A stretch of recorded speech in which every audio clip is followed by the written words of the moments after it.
So For yeah. sure. One other thing that came to mind was the issue of, I'm a man seeking for a woman, or like I'm a woman seeking for a woman. Mm, So there are a lot of SDA sites. There are a couple. There's at least one that I saw where it's like you can. So there are SDA sites that are not built by SDAs. It's just yeah. other companies that I feel like they Yes. tack on random denominations just so it can get them excited. But it's really like I'm a man looking for a man. I'm a woman for a woman, and it's just like what what SDA would kind of market. So Yeah. to realize that, and I believe there's one SDA site that's owned and operated by That's another big company, I think, right? That you're another talking about, big company. right? Yeah, They have it's like a branch of that, company, yeah, another dating site that company had. I know what you're talking about. Yeah. yeah. So it's like owned and operated by SDA, but then it's like you can say that you're seeking for someone of the same sex, and it's like that kind of goes against like what we believe as Christian Seventh-day Adventists, right? So that was kind of an easy decision for us, but either way, it was like we had to actually cross that. And eHarmony has gotten sued in the past for that, right? And now Hmm. they kind of opened up, they capitulated to the pressure, and now they have like other sister sites where you can kind of like in the footer where you can Mm, kind of like you know date in an alternative right, way, right? right, And right, it's just right. like, so I mean, all these things were going through my mind legally. Like, okay, so what are the implications of us doing this? Like, can someone actually sue us? And honestly, I don't care. Like, when you follow God's law, there's a sense of peace where it's like, I'm Yeah. right in the middle of God's will. Like, I don't care about that. But that's something that we had to wrestle with, as far as Hmm. being inclusive and not trying to make people feel left out, um, Right, or feel judged. But at the same right. time, like being good stewards of what God has given us. Right, right. And I think that's, what I've found. And I think there was a couple cases a couple years ago, that was an issue, right? There's that flower shop, I think, out west. Yeah, I think it was in Washington, and it was like a baker, I believe. They were kind of in the limelight at the same time. One of them won their case, one of them lost. And what they found and what they showed was that the individual that won their case, it was because in their business practices, right?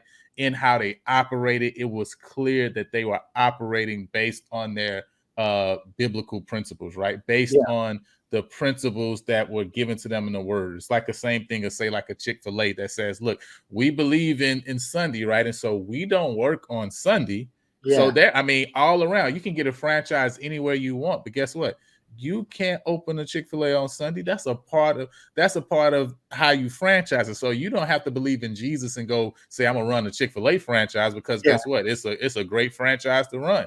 Hmm. But guess what? It doesn't matter. You can't open it on a Sunday though. You see what I'm saying? Yeah, And so in yeah, the same way, right? Those different biblical principles that are important to us, we have to uphold them, right? And yep, like you say, if we uphold them and stick true to them, God is going to honor that, you know what I yeah, mean? And he's sure. going to take care of us, you know what I mean? And we just have to be out to impact and to connect with the people that God desires for us to connect with. So, I appreciate you just sharing all these different things about the site. Happy to know that it's open.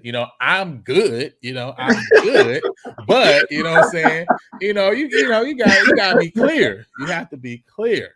You know what I'm saying? You got, I You mean, gotta family, be man. clear. You got cousins, brothers. You gotta be clear. But I know many individuals, have many friends, right?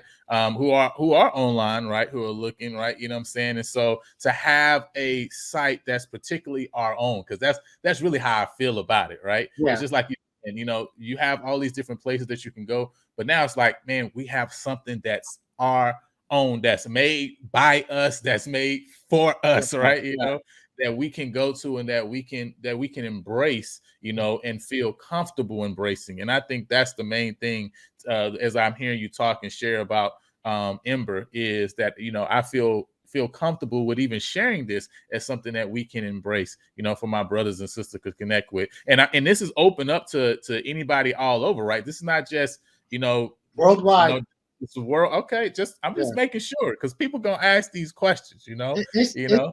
it's worldwide. And on top of it, we wanted to make the site Adventist. Like I know you're saying like for us bias type thing. It literally is Adventist to the core. Like so, for instance, Yes. when you sign up we ask you what school you went to. So we list like all the SDA Mm. schools around the globe. Like What you not like on your haystack? No, I was- what you like on Doritos or chips. No, but we ask for all the SDAs. We have like all the schools in the US, and we have most of the major schools around the That's globe. dope. We have That's dope. Cologne in France. We have Newbold College. In Mm. England, we have Avondale. In Australia, we have a bunch of schools in Africa, South America. Excuse me. So wherever you are, when you put your school, if you're, if you're an alumnus of a SDA school, Mm-hmm. you get a little badge on your profile. It's like, oh, SDA alum, which to me, I kind of, even if you didn't go to one, right, it kind of That's sends a dope. message that like this is like what non-SDA would be like Andrews University, Oakwood University. It's like, yo, this is literally like an SDA campus. Right? Yeah. That's the feeling we want to give, where it's like, Yeah.